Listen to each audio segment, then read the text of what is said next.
Ethan Bradley's life was a constant juggling act. At 22, he was a senior at Columbia University, majoring in mechanical engineering, a subject he had been passionate about since he was a kid. But passion alone didn't pay the bills. To keep himself afloat, Ethan worked part-time at a local coffee shop, spending long hours on his feet, serving coffee to impatient New Yorkers, and trying to catch up on his homework during the brief lulls in the shop's chaos. His life was a routine of early mornings, late nights, and a nagging sense of exhaustion that never seemed to go away. It was a Tuesday afternoon, just as he was about to leave his last class of the day, when his phone buzzed in his pocket. The number was unfamiliar, but he answered it anyway, thinking it might be the student loan office calling to remind him of another upcoming payment. Instead, the voice on the other end was calm, professional, and entirely unexpected. "Mr. Bradley, this is Simon Harris from Harris & Associates. I'm the executor of your grandfather's estate."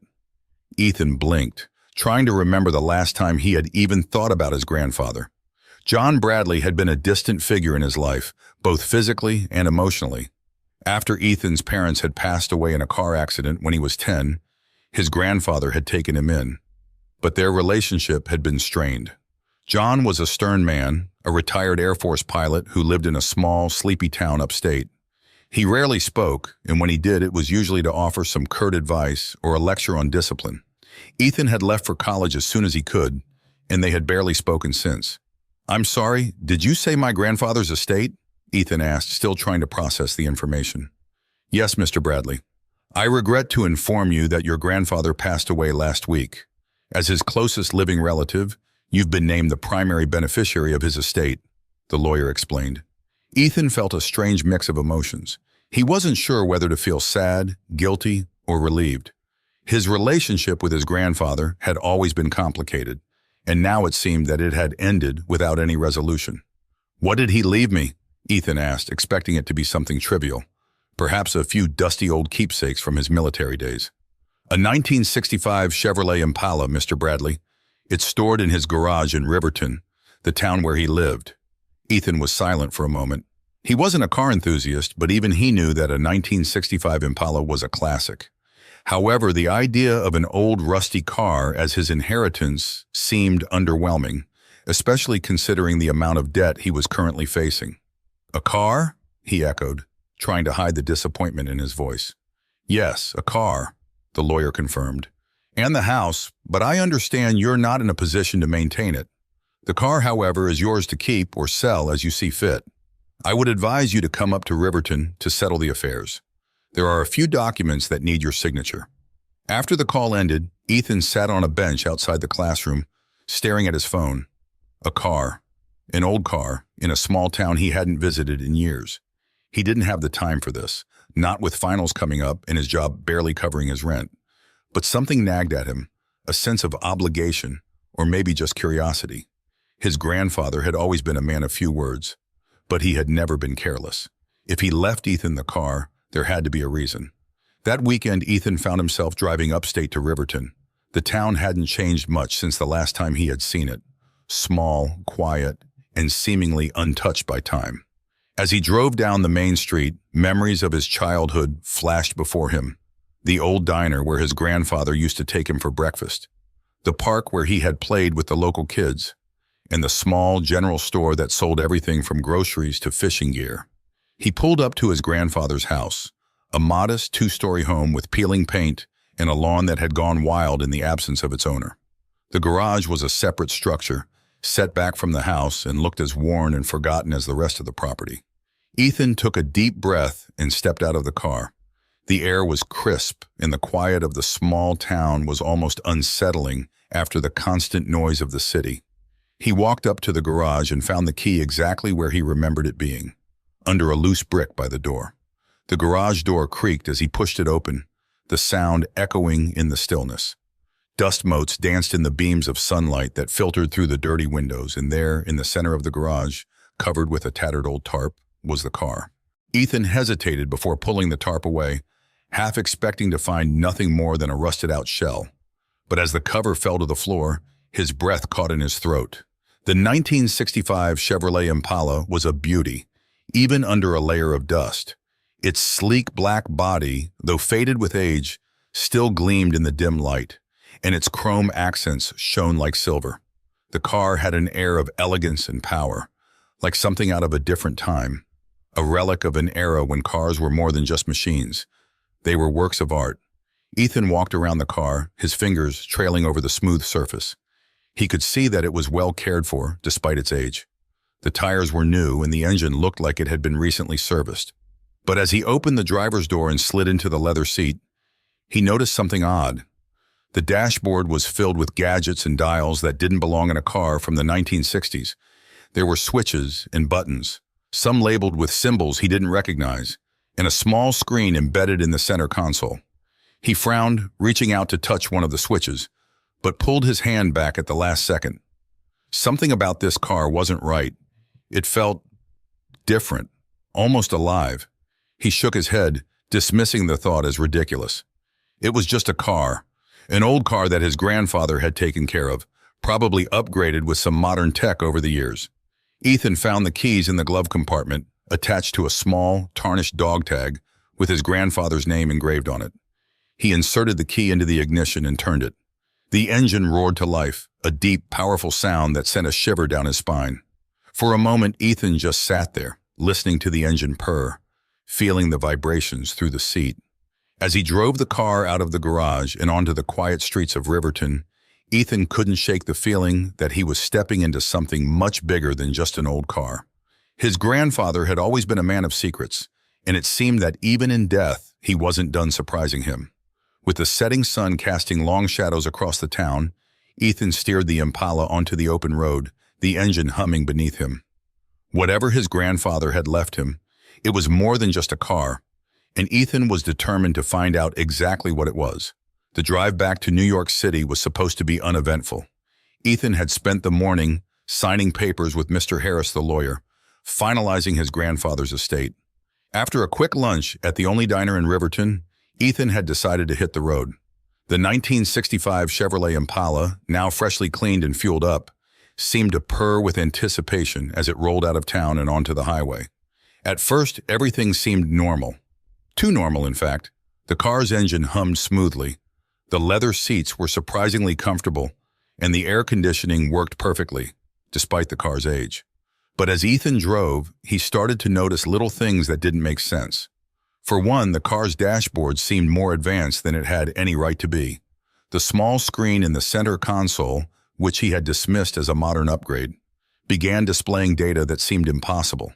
Real-time traffic updates, weather forecasts, and even an alert about a roadblock miles ahead. Ethan hadn't connected his phone to the car, and he doubted the Impala had any built-in Wi-Fi. Yet, here it was, functioning like a car from the future. "Okay, this is weird," Ethan muttered to himself, glancing at the dashboard as another alert popped up, this time warning him of an upcoming curve in the road. The Impala's steering wheel seemed to twitch slightly, as if guiding him to adjust his course before he even realized he needed to. Ethan's grip on the wheel tightened. His mind raced with possibilities.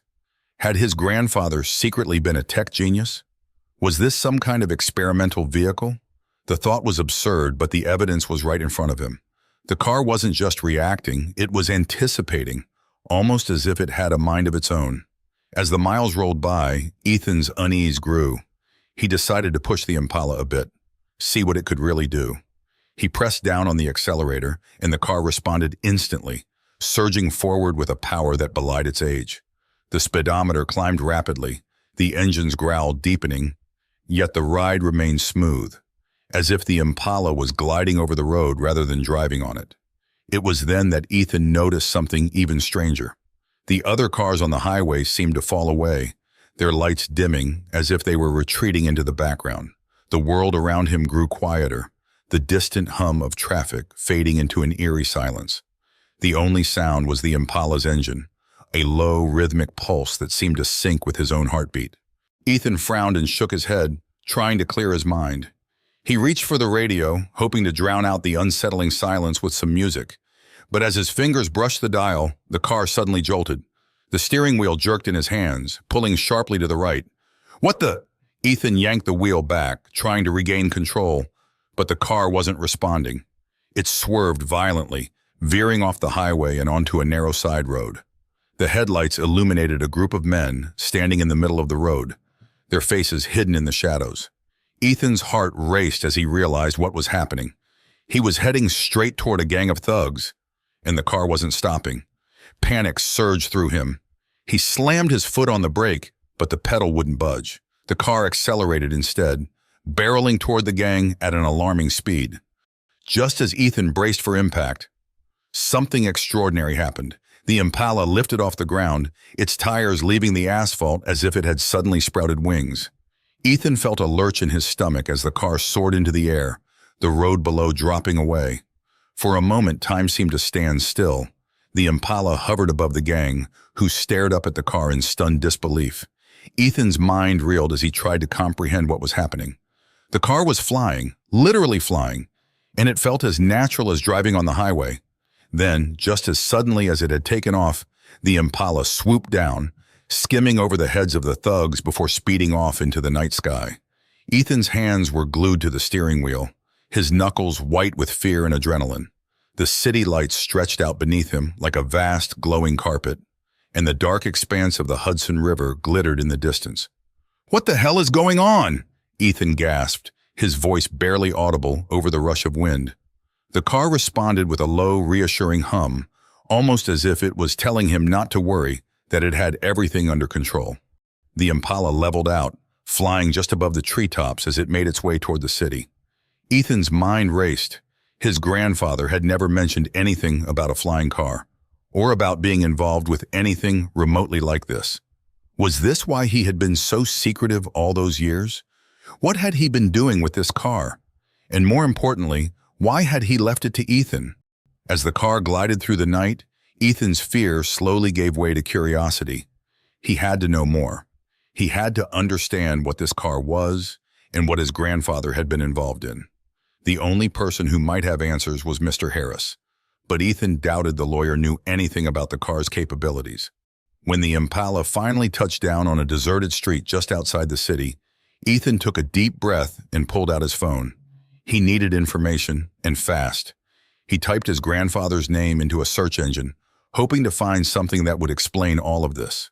What he found was a series of articles dating back decades, all with the same headline, "The Dark Avenger Strikes Again." Ethan's heart skipped a beat as he clicked on one of the articles.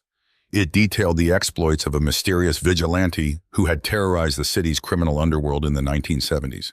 The vigilante, known only as the Dark Avenger, had been a ghost, appearing out of nowhere to thwart crimes and then disappearing without a trace.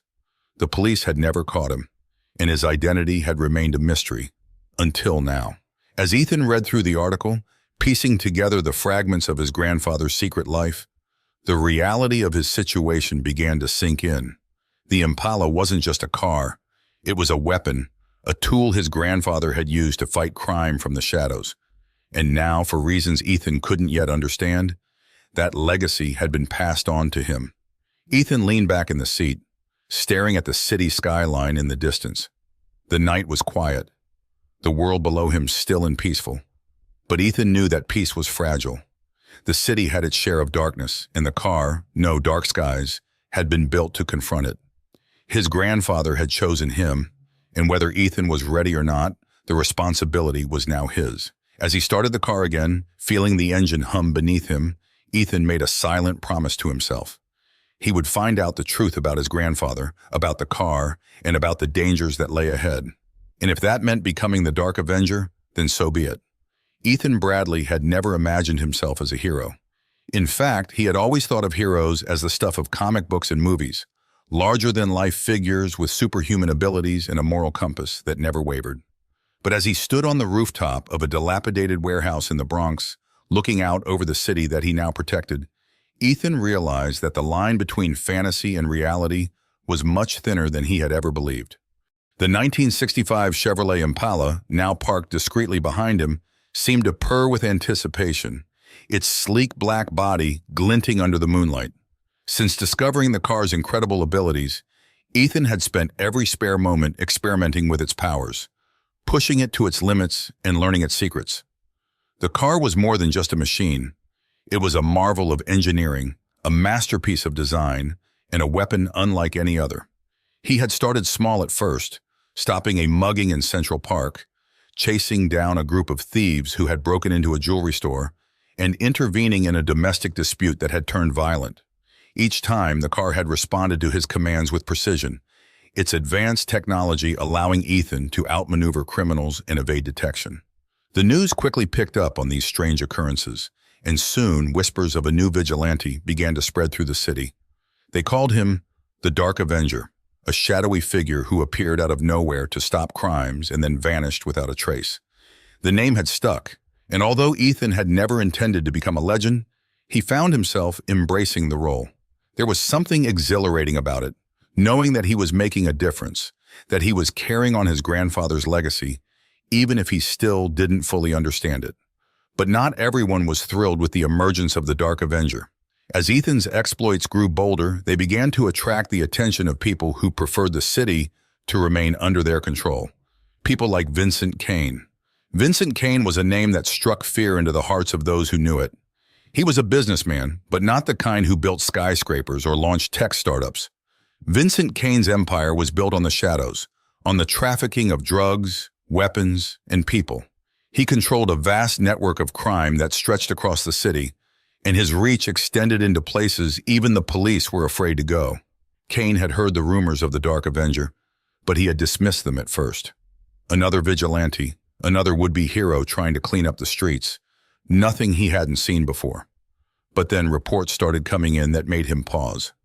There were whispers that this new vigilante wasn't just a man in a mask, that he had something else, something powerful, something that could fly. It was the last detail that caught Kane's attention. He had heard stories long ago of a car that could do the impossible, a car that had been the bane of the city's underworld decades ago, and he had also heard that the car had disappeared, hidden away by its owner, never to be seen again. Until now. Kane sat in his penthouse office, high above the city, staring at the wall of monitors that displayed live feeds from security cameras scattered across New York. He was a tall, imposing man with sharp features and cold, calculating eyes. His suit was impeccable, and the gold watch on his wrist gleamed in the dim light of the room. On the largest monitor, grainy footage played of the Impala, its black body barely visible against the night sky as it swooped down to intercept a speeding car full of armed robbers. The video was shaky, captured by a bystander's phone, but it was enough. Kane leaned forward, his eyes narrowing as he watched the Impala maneuver with impossible agility, the robber's car screeching to a halt as the vigilante's vehicle blocked their path. "It's the car," Kane muttered to himself, a slow smile spreading across his face. He found it. Kane had been searching for that car for years. He knew it held the key to something more than just fighting crime, something that could give him control over the entire city, perhaps even beyond. The car's technology was advanced, far beyond anything currently available, and if Kane could harness it, he could become unstoppable. He reached for his phone and dialed a number. A moment later, a voice answered on the other end. "Yes, Mr. Kane?" "Find him," Kane said, his voice low and menacing. "Find the Dark Avenger. I want him alive, and bring me that car." Meanwhile, Ethan was oblivious to the fact that he had just become the target of one of the most dangerous men in New York. He was focused on perfecting his skills, pushing the Impala to new heights, literally. Over the past few weeks, he had discovered that the car could not only fly, but also cloak itself, becoming nearly invisible to the naked eye and to most surveillance systems. The car's advanced AI, which Ethan had nicknamed Echo, guided him through the learning process, responding to his commands with a speed and accuracy that bordered on the supernatural. One night, as Ethan cruised above the city, he noticed a police chase unfolding below. A black SUV was speeding through the streets, weaving through traffic as it tried to escape a line of squad cars in pursuit. Without hesitation, Ethan activated the Impala's thrusters and dove down, the wind whipping past as the car descended like a predator on its prey. The SUV swerved to avoid a collision, and in that moment of chaos, Ethan brought the Impala in front of it, blocking its path. The SUV's driver slammed on the brakes, tires screeching as the vehicle skidded to a stop, mere inches from the Impala's rear bumper. Ethan could see the fear in the driver's eyes through the windshield, a fear that told him everything he needed to know. He tapped a button on the dashboard, and the Impala emitted a low-frequency pulse that disabled the SUV's engine. The police quickly surrounded the vehicle, guns drawn, as Ethan pulled the Impala back into the air, disappearing into the night. As he flew away, the adrenaline coursing through his veins, Ethan couldn't help but smile. He was getting the hang of this. Each night, he felt more confident, more in control, and more determined to protect the city from the darkness that lurked within it. But as he returned to his small apartment, parking the Impala in an abandoned warehouse nearby, a sense of unease settled over him. He knew that with every action he took, he was drawing more attention. Attention from people who might not be as easily deterred as petty criminals. He was becoming a target, and the last thing he wanted was to put innocent lives in danger because of it. That night, as he lay in bed, Ethan made a decision. He would have to be smarter, more careful. He would continue to fight, but he needed to stay one step ahead of whoever was watching him. He couldn't afford to let his guard down, not even for a moment. And as the city slept, unaware of the battles being fought in its name, Ethan knew that the real fight was just beginning. Vincent Kane was out there, and he wouldn't stop until he had the car and the power it held. But Ethan wasn't going to let that happen. Not on his watch. The days turned into weeks, and Ethan Bradley's life as the Dark Avenger became a delicate balance of secrecy and survival. By day, he was just another college student, blending into the crowded hallways of Columbia University, attending lectures and working his part-time job. But by night, he became the city's mysterious protector, a shadow that moved through the streets, striking fear into the hearts of criminals. Yet, as Ethan continued his vigilante work, the dangers around him grew. He could feel it in the way the streets seemed to buzz with a new tension, in the whispers he overheard from the criminals he thwarted. Someone was watching him, hunting him, and that someone was Vincent Kane. Kane had grown increasingly obsessed with finding the Dark Avenger. The more his men failed to capture the vigilante, the more determined he became.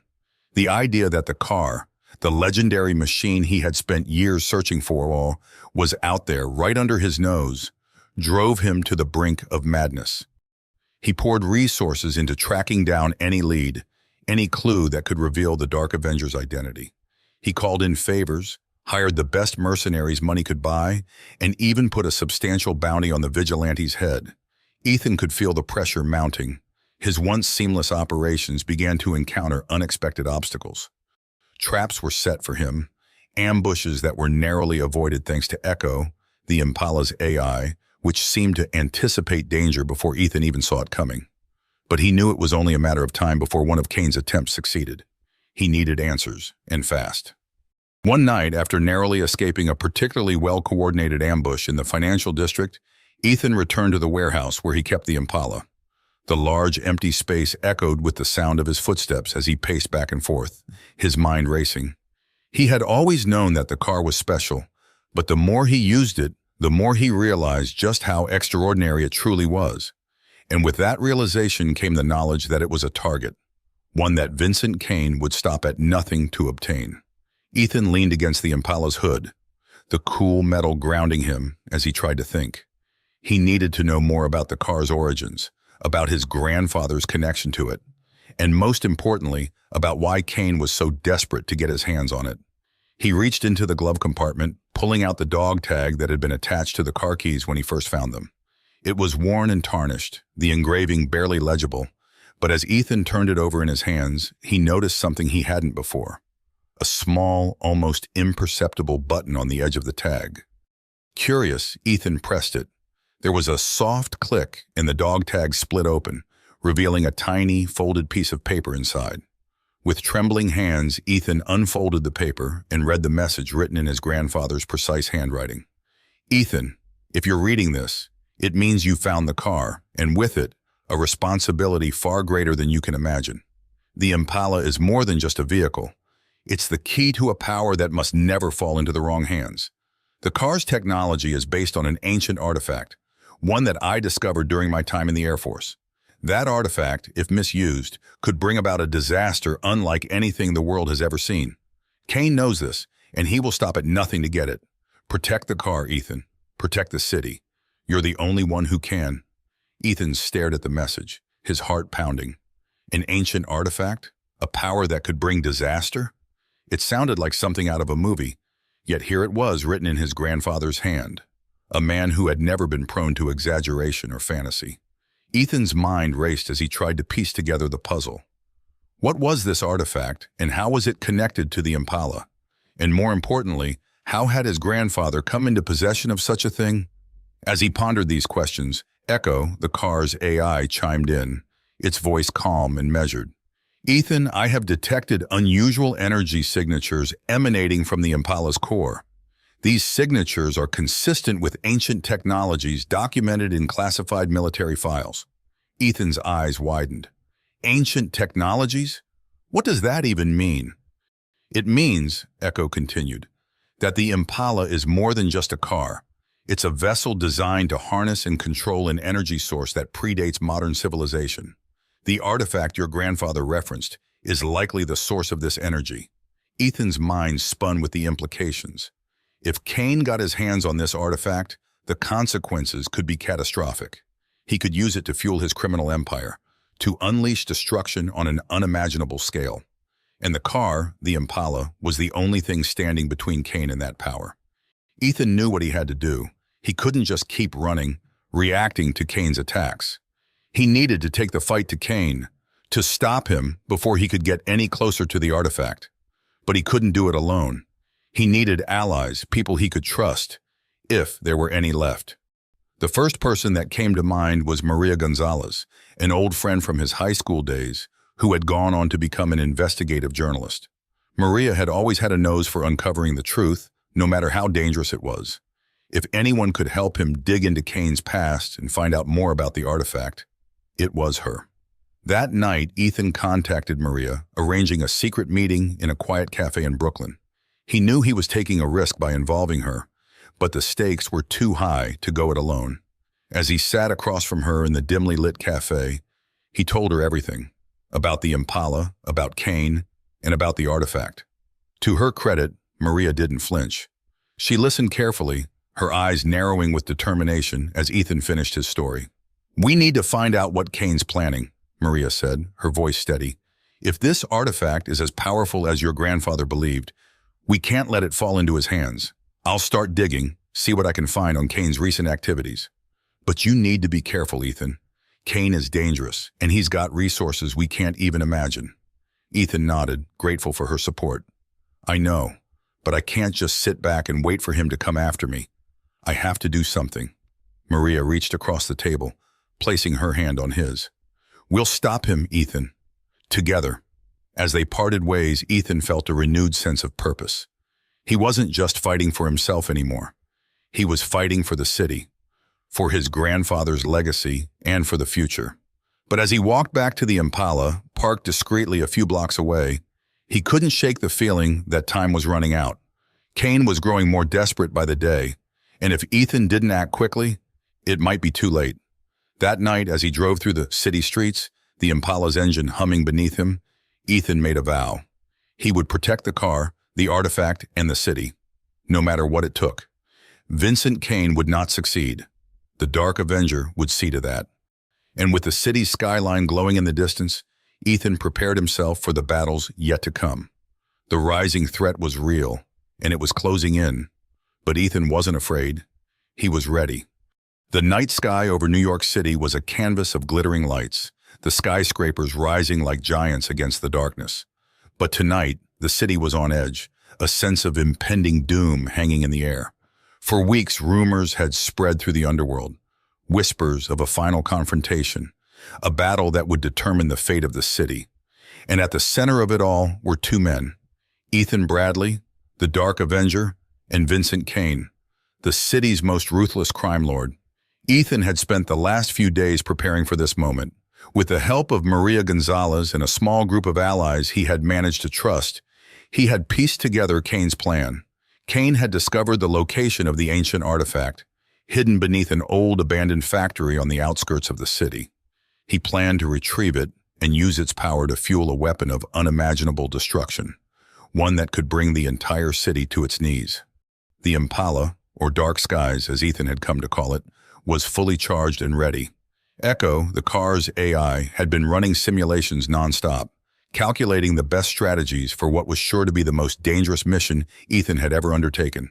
The car's cloaking and flight capabilities were at their peak, and its weapon systems had been optimized for combat. As Ethan sat behind the wheel, parked on a rooftop overlooking the factory, he could feel the weight of the moment pressing down on him. This was it, the final showdown. There would be no turning back after tonight.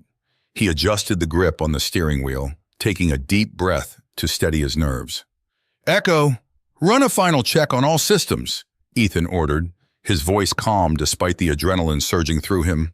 "All systems are operational and at maximum capacity," Echo replied.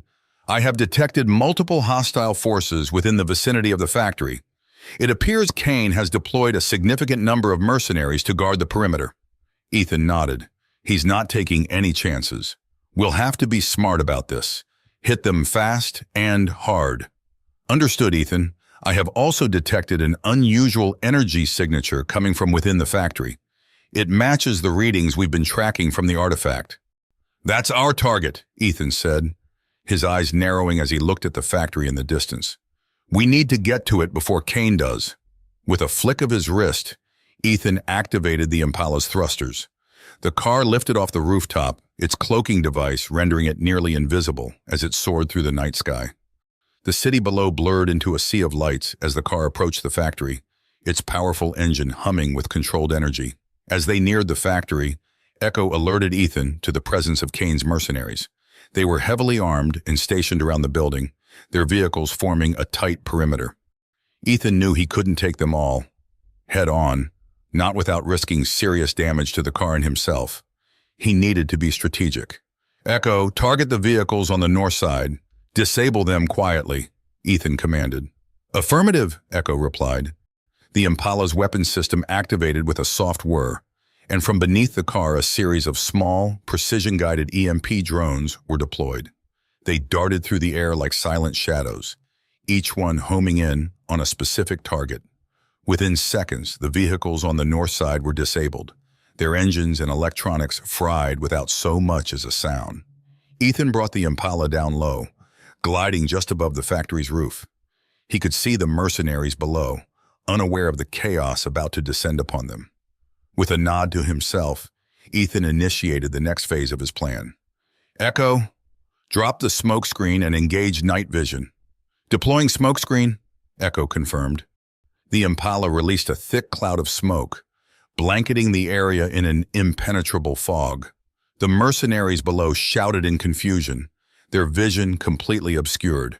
At the same time, Ethan activated the car's night vision, the world around him lighting up in shades of green and black. With the element of surprise on his side, Ethan maneuvered the Impala into position above the factory's main entrance. He knew Kane was inside, likely preparing to activate the artifact. If Ethan was going to stop him, he needed to act quickly. But just as he was about to make his move, a sudden surge of energy pulsed through the air. The Impala's systems flickered, the dashboard lights dimming momentarily before stabilizing. Ethan's heart skipped a beat. Something was wrong. "Echo, what was that?" Ethan asked, his voice tense. "It appears Kane has activated a device designed to interfere with our systems," Echo responded. "The energy signature matches that of an electromagnetic pulse, though it's being directed in a controlled manner. If this continues, it could disable our flight capabilities." Ethan cursed under his breath. Kane had anticipated this. He knew the car's weaknesses and had prepared accordingly. Ethan needed to stop him before the pulse could do any more damage. "Echo, override the safeties and divert all remaining power to the thrusters. We're going in. Warning, diverting all power will leave the Impala vulnerable to further attacks."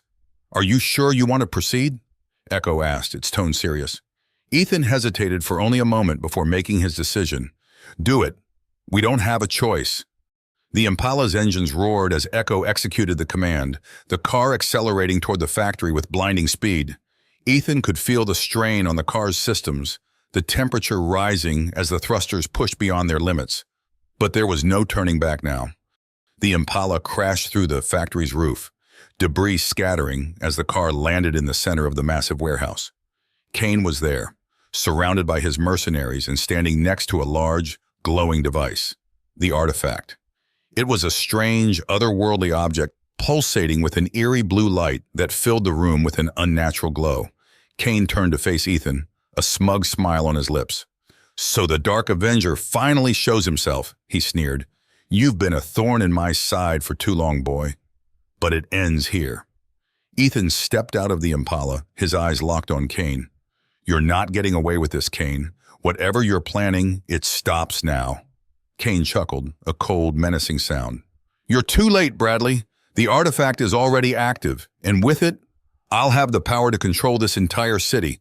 Not even your precious car can stop me now." Ethan's mind raced as he considered his options. Kane was right. The artifact was already activated, and its power was growing by the second. If Ethan didn't act fast, the city would be at Kane's mercy. Suddenly, Kane reached into his pocket and pulled out a small, handheld device. He pressed a button, and the artifact's glow intensified, sending a shockwave of energy through the room. The Impala's systems flickered again, and this time, the car's engine sputtered, the thrusters cutting out entirely. Ethan's heart sank. Kane had found a way to disable the car. Without it, he was vulnerable. But as he looked around the room, his gaze fell on the artifact. It was the key to all of this, the source of Kane's power. If he could destroy it, he could stop Kane once and for all.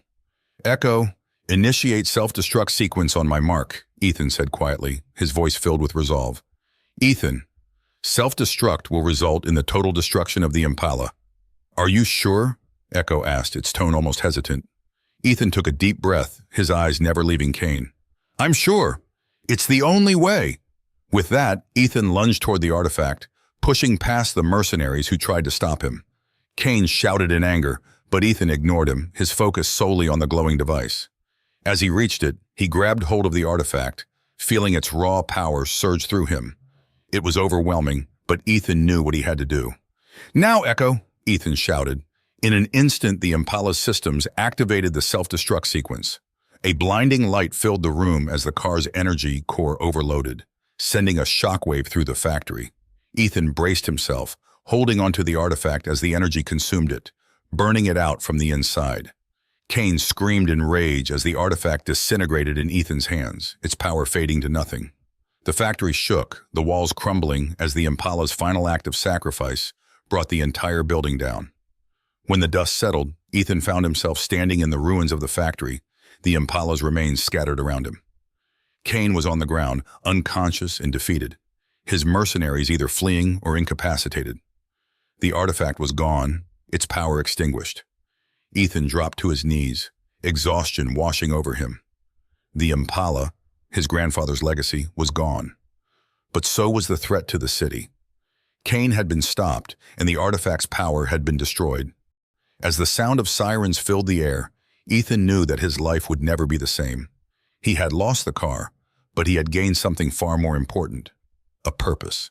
The city needed a protector, someone who would continue to fight against the darkness that lurked in the shadows. Ethan stood, his resolve stronger than ever.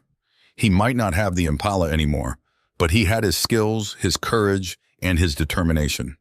And with those, he would continue his grandfather's legacy as the Dark Avenger. The city would remain safe, and Ethan Bradley would ensure that it stayed that way, no matter the cost.